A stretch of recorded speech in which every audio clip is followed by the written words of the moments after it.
नमस्ते बच्चों, कैसे हो? मैं सोचता हूँ कि सब अपने घर में खुशी से रहते हैं, ठीक है ना? देखो, पिछले 2 दिनों से हम एक कविता देखते हैं। किसी को बता सकते हैं इसका नाम? हाँ, ठीक है, पुल बनी थी माँ। आप बताइए इसकी रचना किसने की है? किसने की है? नरेंद्र पुंडरीक ने की है। बच्चों, बताइए, माँ एक पुल के समान है, ऐसा क्यों कहा गया है? किसी को बता सकते हैं? हाँ, बताइए। पुल 2 किनारों को आपस में जोड़ने वाली एक कड़ी है। घर में माँ का स्थान भी उसी प्रकार है। वह परिवार के सदस्यों को आपस में जोड़ता है, इसलिए ऐसा कहा गया है, ठीक है? देखो बच्चों, घर में बच्चों के बीच एक पुल के समान थे अपनी माँ। पिता के मृत्यु के बाद भी माँ ही अपने सर्वस्व था। लेकिन माँ अब शारीरिक और मानसिक रूप से कमजोर हो गए। अब बच्चों को समझ गया कि माँ बूढ़ा हो गया है। अब माँ अपने बच्चों के आश्रय में आ गई और बच्चों के बीच एक बोझ भी बन गई। बोझ का अर्थ क्या है? भार। आगे देखिए, जब तक जीवित रही माँ, हम बदलते रहे अपने कंधे। माँ आखिर माँ ही तो है, बार बार हमें कंधे बदलते देख हमारे कंधों से उतर गई माँ। और माँ के कंधों से उतरते ही उतर गए हमारे कंधे। देखिए बच्चों, जब तक जीवित रही माँ, हम बदलते रहे अपने कंधे। इसका अर्थ क्या है? कंधा बदलना क्या है? दायित्व बदलना। दायित्व माने रेस्पॉन्सिबिलिटी। जब तक अपनी माँ जीवित रही, हम बच्चे उसका दायित्व एक दूसरे पर डालते थे। माँ आखिर माँ ही तो है, बार बार हमें कंधे बदलते देख हमारे कंधों से उतर गई माँ।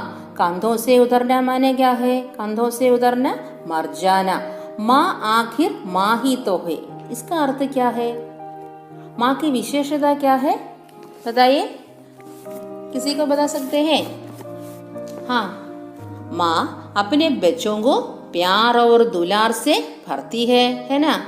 वह अपने बच्चों को किसी तरह कष्ट पहुंचना नहीं चाहती है, ठीक है? इसलिए ऐसा कहा है, माँ आखिर माँ ही तो है, बार बार हमें कंधे बदलते देख हमारे कंधों से उतर गई माँ। देखो बच्चों, हम बच्चे अपने कंधे दूसरों से बदलते देखकर हमारे कंधों से माँ उतर गई। इसका अर्थ क्या है? माँ की मृत्यु हो गई। और माँ के कंधों से उतरते ही उतर गए हमारे कंधे। बच्चों, एक कंधा उतरना क्या है? कंधा उतरना, दुर्बल होना। देखो, और माँ के कंधों से उतरते ही उतर गए हमारे कंधे। इसका अर्थ क्या है? माँ के मृत्यु के बाद हम बच्चे निराश्रय और दुर्बल हो गई, ठीक है? एक बार और भी देखिए, जब तक जीवित रही माँ, हम बदलते रहे अपने कंधे। जब तक अपनी माँ जीवित रही, हम बच्चे अपने दायित्व दूसरों पर बदलते थे। माँ आखिर माँ ही तो है, बार बार हमें कंधे बदलते देख हमारे कंधों से उतर गई माँ। माँ आखिर माँ ही होता है, ऐसा क्यों कहा है? ये माँ की विशेषता क्या है? माँ अपने बच्चों को प्यार और दुलार से भरती है ना? वह अपने बच्चों को किसी तरह कष्ट पहुंचना नहीं चाहते हैं, ठीक है? इसलिए ऐसा कहा है। देखो, बार बार हमें कंधे बदलते देख हमारे कंधों से उतर गई माँ। कंधों से उतरना क्या है? मर जाना।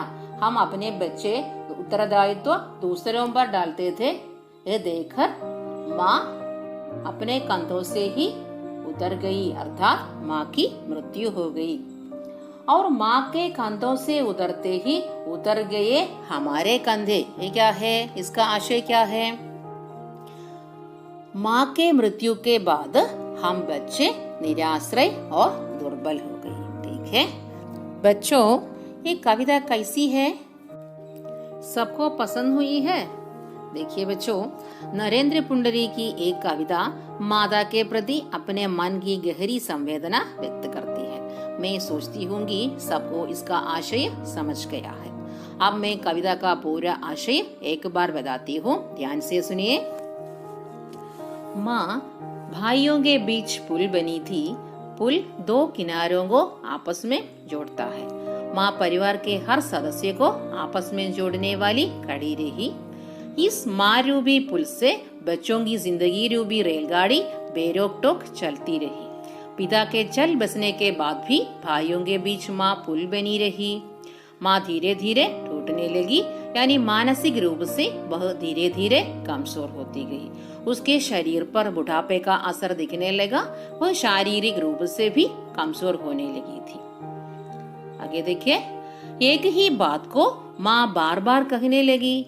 बच्चे इस आदत को उनके बढ़ते हुए बुढ़ापे की निशानी मानकर जीने लगे। उसकी आवाज कमजोर होती रही, वह धीरे धीरे दुर्बल होती रही।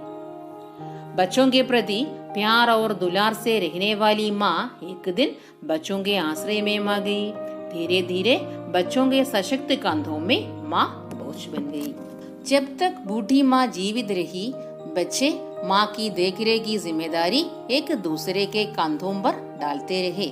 सारी जिंदगी बच्चों के लिए जीने वाली माँ बुढ़ापे में बच्चों के लिए भार बन गई। पर माँ का मातृत्व बच्चों की इस कठिनाई को सह नहीं पाया, वह स्वयं उनके कंधों से उतर गई। इसका मतलब उसका अंतिम प्रयाण हो गया। माँ के अभाव में बच्चे निराश्रय और दुर्बल हो गया।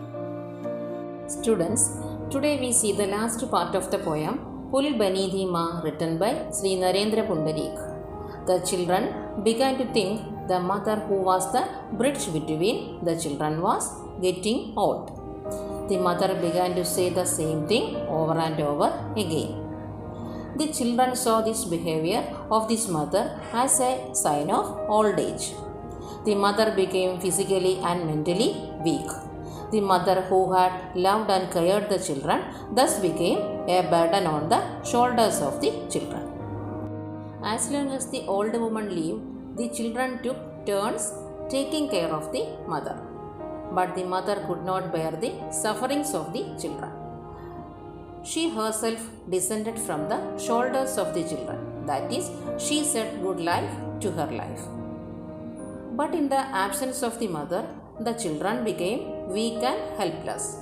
Here the poet describes the behavior of the new generation who ignores the duty to the elderly. We can see the pain of the broken family relationship. Okay? देखो बच्चों, ये कविता यहाँ समाप्त होती है। इस कविता से संबंधित अन्य गतिविधियाँ अगले दिन में है। ठीक है, धन्यवाद।